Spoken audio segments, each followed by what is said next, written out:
Trance channel here today for our daily Course in Miracles lesson together. Thank you for joining me today. Today we are doing lesson number 130. It is impossible to see two worlds. Perception is consistent. What you see reflects your thinking, and your thinking but reflects your choice of what you want to see. Your values are determiners of this. For what you value, you must want to see, believing what you see is really there. No one can see a world his mind has not accorded value, and no one can fail to look upon what he believes he wants. Yet who can really hate and love at once? Who can desire what he does not want to have reality? And who can choose to see a world of which he is afraid? Fear must make blind, for this is its weapon. That which you fear to see, you cannot see. Love and perception thus go hand in hand, but fear obscures in darkness what is there. What then can fear project upon the world? What can be seen in darkness that is real? Truth is eclipsed by fear, and what remains is but imagined. Yet what can be real in blind imaginings of panic born? What would you want that this is shown to you? What would you wish to keep in such a dream?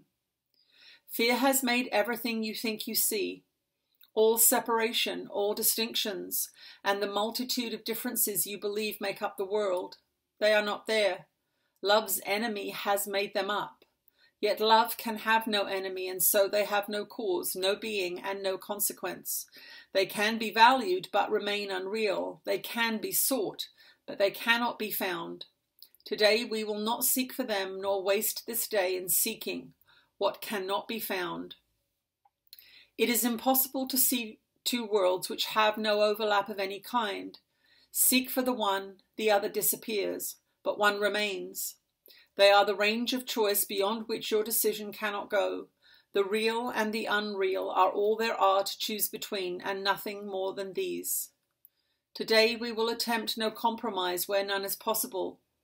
The world you see is proof you have already made a choice as all-embracing as its opposite. What we would learn today is more than just the lesson that you cannot see two worlds. It also teaches that the one you see is quite consistent from the point of view from which you see it. It is all a piece because it stems from one emotion and reflects its source in everything you see. 6 times today, in thanks and gratitude, we gladly give 5 minutes to the thought that ends all compromise and doubt and go beyond them all as one.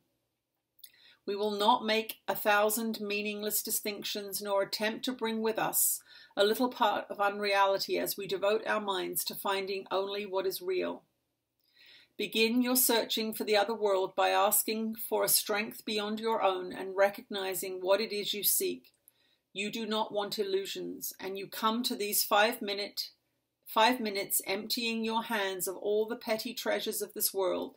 You wait for God to help you as you say, "It is impossible to see two worlds. Let me accept the strength God offers me and see no value in this world, that I may find my freedom and deliverance." God will be there, for you have called upon the great unfailing power which will take this giant step with you in gratitude. Nor will you fail to see his thanks expressed in tangible perception and in truth. You will not doubt what you will look upon, for though it is perception, it is not the kind of seeing that your eyes alone have ever seen before, and you will know God's strength upheld you as you made this choice. Dismiss temptation easily today whenever it arises, merely by remembering the limits of your choice, the unreal or the real. The false or true is what you see and only what you see. Perception is consistent with your choice, and hell or heaven comes to you as one. Accept a little part of hell as real, and you have damned your eyes and cursed your sight, and what you will behold is hell indeed. Yet the release of heaven still remains within your range of choice to take the place of everything that hell would show you.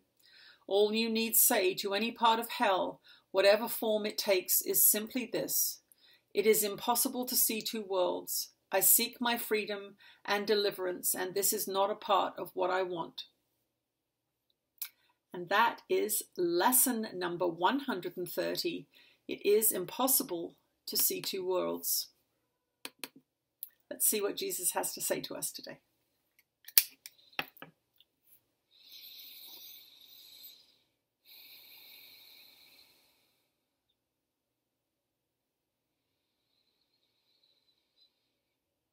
You are blessed beings indeed. I am that one that you know as Jesus, and it is important for you to truly grasp the magnificent power of your own mind. Your own mind decides between love and fear every second of every day, and if you are suffering, you are choosing fear.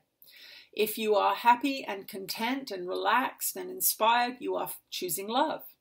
And so for those of you that find yourself deep in suffering, it is a very, very important thing for you to, even if you don't know how you're doing it, to accept the possibility that you are very fearful and that you are mischoosing, miscreating throughout your day. And that is why you're feeling anxious.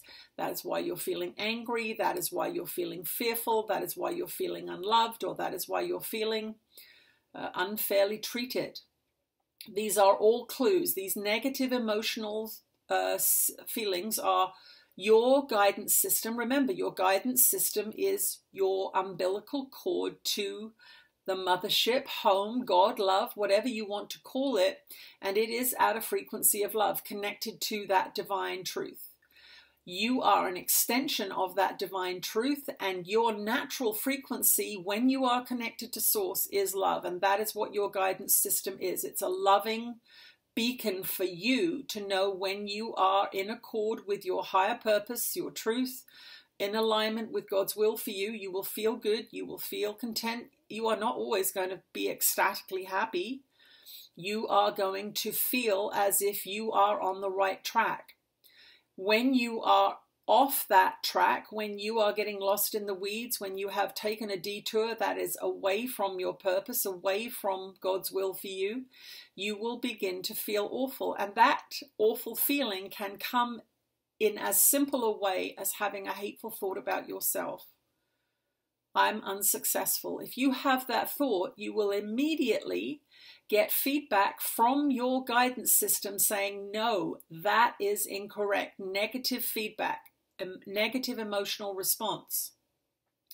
If you say to yourself, I'm doing really quite well, I'm not exactly where I'd like to be, but I'm in the heading in the right direction, you will begin to feel relief. And that feeling is relief is you heading towards your purpose. Now, relief is not the end result of this work. You are going to find peace and joy and happiness. But relief means you have stepped up from the suffering that you were previously feeling even a moment before. So that is what we want you to truly grasp. We want you to truly grasp that when you are in alignment with love for you, and that is your purpose, God's will for you here, what you have come here to learn and what you've come here to express yourself through. It can be anything. It doesn't have to be a big fancy career. It can be growing seedlings in your greenhouse. It can be reading a book to your child. It can be going to the gym and having a satisfying workout session. It can be cooking a beautiful meal. It could even be all of those things at different points in the day, because that is what you're inspired to do. And you are listening to your guidance system and you are listening to inspiration. What does that mean? You are in spirit. That means that you are in the love realm. When you are in the fear realm, there is resistance, there is complaining, there is sickness, there is a lack of joy, there is stress, there is judgment, there is fear, there are tears of sadness. Now, we do not try and make you inhuman. We do not want you not to feel what you are feeling, but you must understand that if you are in a regular state of feeling off, then the decisions you are making are coming from that fear thought system. The ego's thought system is a complete thought system. The Holy Spirit's thought system is a complete thought system. You are sitting right between those two, and you must decide which one are you going to step left into fear, or are you going to step right into love. And these are very, very small decisions. Sometimes it could be that you get off your bus a block early so you can get a little exercise. That's a loving thing to do for your body. If you feel that you need to get a little movement because you're feeling a little stiff, hopping off the bus a block early and walking through the morning light is a loving act for yourself. You are saying, my body hasn't moved enough. I'm going to support it. These tiny, tiny decisions throughout the day are going to build one on top of the other. And as you see the import of these tiny 1,000 decisions, you will begin to realize how you change the trajectory of your life. It is one tiny decision at a time, choosing love over fear. And that is what a miracle is. Where there used to be fear, you are now choosing love. So we encourage you today to really get down into that guidance system and ask yourself, where am I feeling bad on a consistent basis?